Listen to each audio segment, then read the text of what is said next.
வணக்கம் நேயர்களே. இன்றைய நாள் இனிய நாளாக வாழ்த்துக்கள். ஸ்கந்த ஷஷ்டி விழாவின் சிறப்பான நிகழ்வாக சூரசம்ஹாரம் நிகழும். இந்த சூரன் அல்லது சூரபத்மன் எப்படி வந்தான், எப்படி அழிந்தான் என்பதைதான் இந்த ஸ்கந்த புராண சீரிஸ்ல பார்க்க போறோம். அழகாபுரி அரசன் குபேரன் அசுரப்படையின் அத்துமீறல் கண்டு அதிர்ந்து போனான். அவனுக்கு அசுரர்கள் சிவபெருமானிடம் வரம் பெற்ற வரலாறு முழுமையாக தெரியும். சூரபத்மனை வெல்ல இயலாது என்பதை புரிந்து கொண்ட அவன் பொன்னோடும் மணியோடும் சூரபத்மனை சரணடைந்து, பத்மாசுரனே, நான் இன்று முதல் உங்கள் அடிமை. நீங்கள் விரும்பும் போதெல்லாம் பொருளைக் கொண்டு வந்து கொட்ட வேண்டியது என் கடமை. நான் தங்களை சரணடைகிறேன் என்று சொல்லிக் கொண்டிருக்கும் போதே அந்த செல்வபுரியின் வனப்பைக் கண்ட அசுரப்படையினர் ஊருக்குள் புகுந்து அத்தனை செல்வத்தையும் கொள்ளையடித்தனர். தன் நாடு அலங்கோலமானது கண்டு குபேரன் பெரிதும் வருந்தினான். சூரபத்மன் அவரது பேச்சை பொருட்படுத்தவே இல்லை. அனைத்து செல்வத்துடனும் படைகள் புறப்படட்டும் என ஆணையிட்டான். குபேரபுரியை அடுத்து அவன் வடகிழக்கு திசை நோக்கிச் சென்றான். அந்த திசைக்கு அதிபதி ஈசானன். இவனை பார்த்த சூரன் அப்படியே ஒதுங்கிக் கொண்டான். அசுரர்களிடம், வேண்டாம், இவனை வெல்ல நம்மால் இயலும் என எனக்குத் தெரியவில்லை.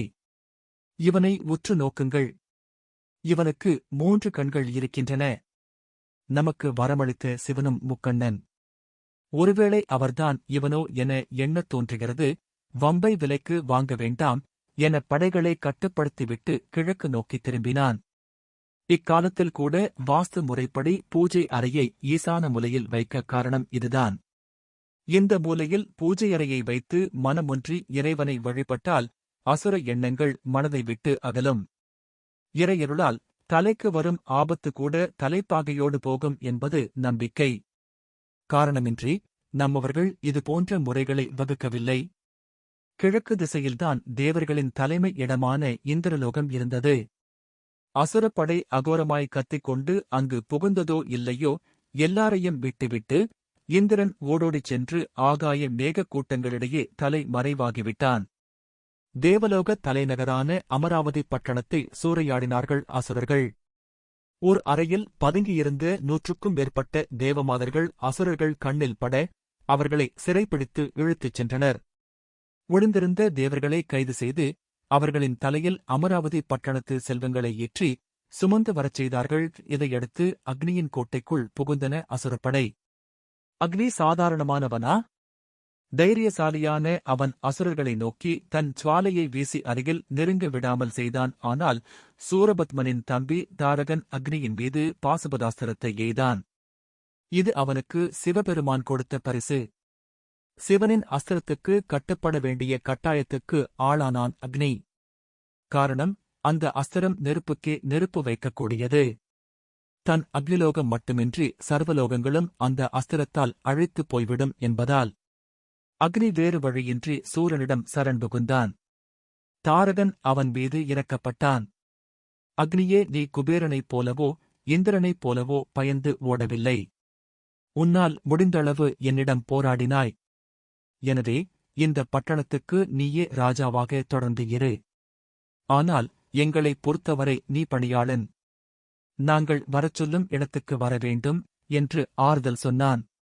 ஆனாலும் இந்த சமாதான பேச்சுவார்த்தை முடிவதற்குள் அசுரப்படைகள் அக்னி பட்டணத்தை அழித்து அங்கிருந்த பொருட்களையும் கொள்ளையடித்தனர். இதையடுத்து தென்திசை நோக்கி திரும்பியது அசுரப்படை. தெற்கே இருப்பது யமலோகம். வாழ்க்கையின் கடைசி கட்டத்தில் இங்கு வரவேண்டியவர்கள் இதோ இப்போது வந்துவிட்டார்கள். யமன் சாதாரணமான ஆசாமியா? அவனை யமகாதகன் என்றல்லவா சொல்வார்கள். அந்த அதிபுத்திசாலி தன் லோகத்தில் விளைந்த அரிசி, பயிறு வகை உளுந்து சகிதமான படை ஊருக்குள் வருவதற்கு முன்பே நுழைவிடத்தில் போய் நின்றுவிட்டான். முதலில் வந்த தாரகனின் தாழ் பணிந்து, ஐயனே, நான் நீங்கள் சொல்லும் நபரை மட்டும்தான் பிடிப்பேன். யாருக்காவது விதி முடிந்தால் கூட நீங்கள் கட்டளையிட்டால் அவரை பிடிக்க மாட்டேன். என் பட்டணத்தை மட்டும் ஏதும் செய்து விடாதீர்கள் என்றான். யமன் மீதும் இரக்கம் கொண்ட தாரகன் படைகளை ஊருக்குள் போகக்கூடாது என சொல்லிவிட்டான். இப்படியாக நிருதி, வாயு, வருண லோகங்களுக்கும் சென்று வெற்றி கொடி நாட்டினர் அசுரப்படையினர். இதன்பின் தாரகனுக்கு ஸ்ரீமன் நாராயணன் பள்ளி கொண்டிருக்கும் வைகுண்ட லோகத்தை ஜெயிக்கும் எண்ணம் வந்தது. படைகளை வைகுண்டம் நோக்கித் திருப்பினான். தங்களை நோக்கி வந்து கொண்டிருக்கும் படையைப் பார்த்து ஸ்ரீதேவியும் மகாலட்சுமியும் கலங்கிப் போனார்கள். பிரபு, இது என்ன தூக்கம்? பாருங்கள், அசுரப் படைகள் நம்மை நோக்கி வருகிறார்கள். அவர்களைத் தடுக்க முற்படாமல் தூங்கிக் கொண்டிருக்கிறீர்களே. உங்களுக்கு இந்த ஆதிசேஷன் மீது படுத்துவிடடால் வீடு வாசல் பற்றி கவலையே கிடையாது. எழுந்திருங்கள் என்றனர் பதட்டத்துடன். கோபத்தையும் குழைத்து மகாவிஷ்ணு சிரித்தார். தேவியே, என்ன கலக்கம்! நான் கண்மூடி இருந்தாலும் உலகத்தில் நடப்பதை கவனிக்கத் தவறவில்லை. என்ன செய்வது? சில சமயங்களில் நாம் பக்தர்களைச் சோதிக்கிறோம். சில சமயம் பக்தன் நம்மைச் சோதிக்கிறான். இந்த அசுரர்கள் பெரும் தவம் செய்து முக்கண்ணனான என் மைத்துனரிடமே வரம் பெற்றவர்கள். அவர்களை என்னால் ஏதும் செய்ய முடியாது. வேண்டுமானால் நானும் அவர்களுக்கு ஏதாவது பரிசு வேண்டுமானால் கொடுக்கலாம். கால் வலிக்கிறது. பிடித்து விடுங்கள். அவர்கள் இங்கு வரட்டும், பார்த்துக் கொள்ளலாம் என்றவராய் கண்களை மீண்டும் மூடிவிட்டார்.